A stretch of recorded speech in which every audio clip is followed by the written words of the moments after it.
먼저 1부는 홍익대학교 조영대학 전 교수님이셨고요. 그 다음에 여러 입시에 대한 그러한 어떤 방향성과 바로미터를 제시해 주실 분입니다. 반갑습니다. 반갑습니다.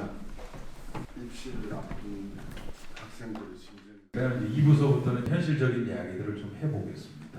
오늘은 두 분의 원장님을 모셔서 2020년도의 그 합격자들에 대한 분석의 시간을 좀 갖는데요. 첫 번째 분은 강남창하의 부원장님인 김재소 원장님을 모실 거고요. 다음 두 번째 천안 창하의 원장님이신 황인성 원장님 두 분을 모셔서 합격 작품 또 상황에 대한 분석의 시간을 먼저 가져보도록 하겠습니다. 다음은 이 천안 캠퍼스의 원장님이신 황인성 원장님이 나오셔서 좀 더 구체적인 그림을 가지고 사례 분석을 해주시겠습니다. 박수 부탁드립니다.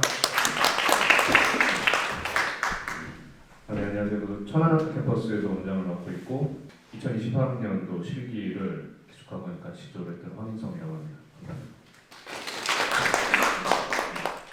학부형님들께서 가장 궁금해하시는 게 우리 아이가 과연 여기 들어와서 그림을 그릴 때 처음에 들어왔던 실력은 이랬는데 과연 어떻게 그릴 수 있고 그 다음에 그런 사례가 어떻게 되는지에 대해서 궁금해하실 것 같아서 그거에 대한 어떤 분석된 그림들을 추려봤습니다. 그래서 처음에 저희 학원에 입소를 하고 수업을 진행할 때 저희가 학생들한테 받았던 최초 그림과 그 다음에 여기를 이제 합격해서 졸업하고 나갈 때까지의 평소작과 제안작들을 통해서 학부형님들께서 좀 더 실질적인 그림에 대해서 와닿을 수 있게끔 한번 보여드리도록 하겠습니다. 학원에서는 일단 뭐 상위권 학생들도 있지만 뭐 중위권 학생들도 있고 그 다음에 중하위권 학생들도 있습니다. 그래서 각각 다양한 그림들의 유형을 준비를 하는데요. 말씀하신 것처럼 기초 소양 유형의 그림들도 있고요. 그 다음에 기초 디자인의 그림도 있고 사고와 전환, 그 다음에 발상과 표현에 대한 그림들도 있습니다. 근데 뭐 지금 추세가 뭐 사고의 전환이나 발상과 표현 쪽은 좀 많이 수그러들고 있는 추세이기 때문에 대표적으로 기초 소양 유형과 그 다음에 기초 디자인 유형 두 가지만 선별해서 보여드리도록 하겠습니다. 일단은 뭐 잘 보이실지 모르겠지만 저희 학원에 처음 입소를 한 강민주라는 학생입니다. 그 저희 합격자 명단에 국민대학교 합격생으로 나와 있는데 처음에 들어올 때 기초 디자인을 가지고 준비를 했었습니다. 근데 일단 성적이라든지 그런 걸 준비를 하면서 좀 상위권 대학을 갈 수 있는 기반이 마련이 돼서 저희 총원장님과 의논을 한 끝에 학교의 방향성을 틀었습니다. 그래서 재료를 바꿔가면서 다양한 그림들을 연습을 시켰고 조형성과 그다음에 드로잉 능력, 재료 사용 능력을 여러 가지로 준비를 시켰고 국민대나 뭐 성균관대나 뭐 기본적인 서울대는 알다시피 그 기본적인 재료가 일반적인 물감과는 다릅니다. 여러분 아시다시피 다양한 드로잉 도구를 써가지고 재료에 대한 어떤 습득 능력을 확실하게 익히고 그다음에 조형에 대한 조형 능력, 화면 구성 능력을 익혀야지만 대학을 붙을 수 있기 때문에 기존에 우리가 쓰던 재료가 아닌 크레올라라고 하는 낯설은 재료를 이용해서 연필과 같이 제작을 한 그림이고요. 여기 나와 있는 점수는 저희가 평가를 받은 어떤 점수입니다. 그리고 그다음에 마찬가지로 국민대학교를 합격한 이소정 학생입니다. 이 학생 역시 처음에 들어왔을 때는 기초 디자인이라는 교과목을 가지고 준비를 했었다가 학생의 성적과 그다음에 기본적인 소양에 대한 테스트를 통해 가지고 총원장님과 말씀 나눈 끝에 역시 디자인 유형을 바꿨고요. 이 학생이 갖고 있는 드로잉적인 특성과 색상에 대한 감성을 선생님들이 좀 끌어올리셔가지고 좀 다른 유형으로 준비를 했었습니다.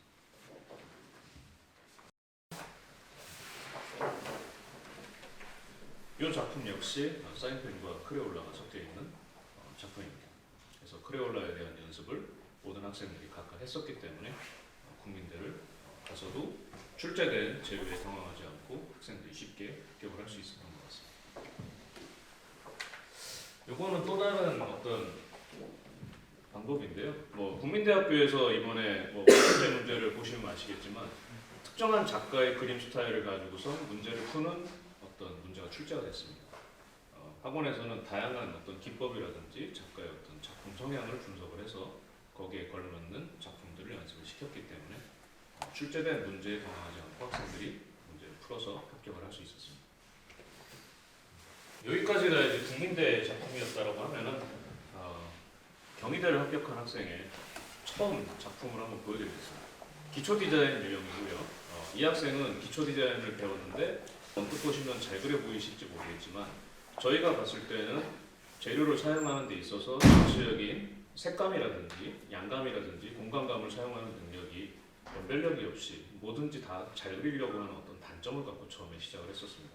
그래서 이 학생이 갖고 있는 묘사를 디테일하게 집중해서 할 수 있는 능력을 최대한 끌어올려가지고 필요 없는 부분들을 제거하고 필요한 부분들만 강조할 수 있게끔 선택과 집중을 통해서 기초 디자인에 대한 좀 더 확실한 해답을 제시를 했었습니다. 그래서 12월 달에는 이런 스타일의 그림으로 바뀌었습니다.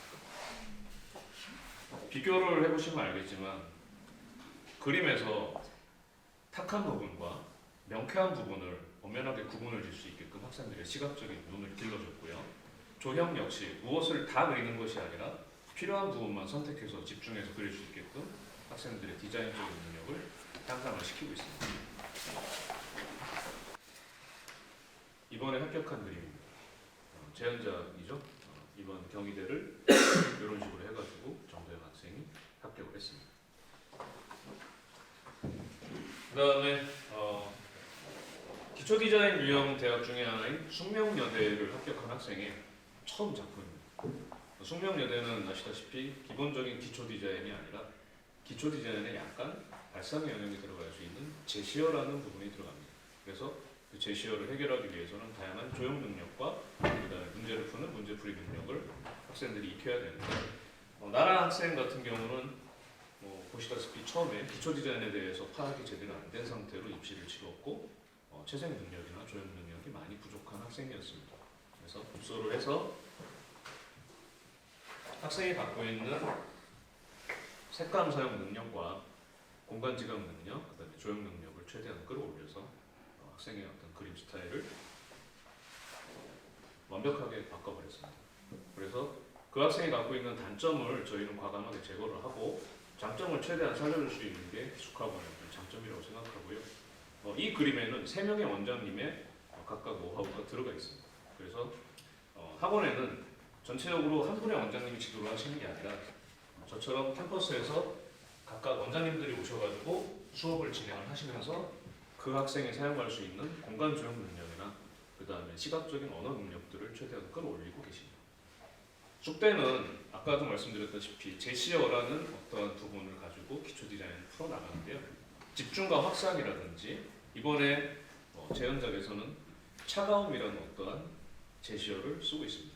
그런 식으로 숙명여대는 물체와 같이 제시되는 제시어를 얼마나 잘 풀어내고 공간에 대한 조형 능력을 얼마나 창의적으로 해석하느냐에 따라서 합격을 할 수 있고 합격을 하지 못하고가 결정이 됩니다. 이번에 중앙대학교를 합격한 박유한 학생의 최초 테스트 작품입니다. 학생이 묘사를 하려는 의지는 있었으나 어디를 묘사하고 어디를 묘사하지 말아야 되는지에 대한 변별력이 조금 약했던 학생이고요. 기본적으로 갖고 있는 묘사의 어떤 자질은 있어가지고 여기 조형 능력과 화면 구성 능력을 조금 더 극대화시켜야겠다라는 판단을 해서 그쪽으로 학생을 지도를 했습니다.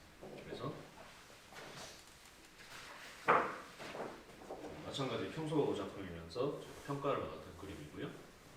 중앙대학교를 합격한 박유한 학생의 평소 작품입니다.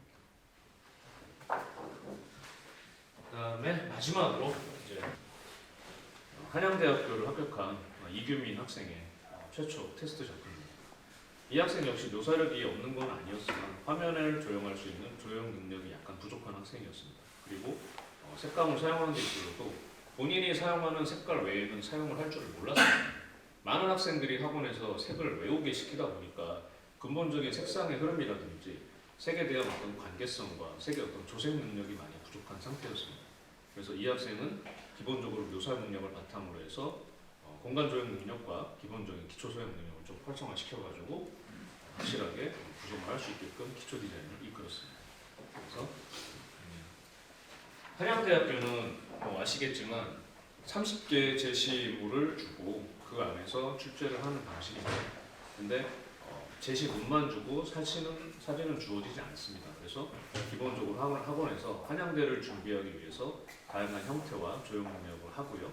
묘사 능력을 이끄는 상태에서 한양대가 그 시험을 치게 됩니다.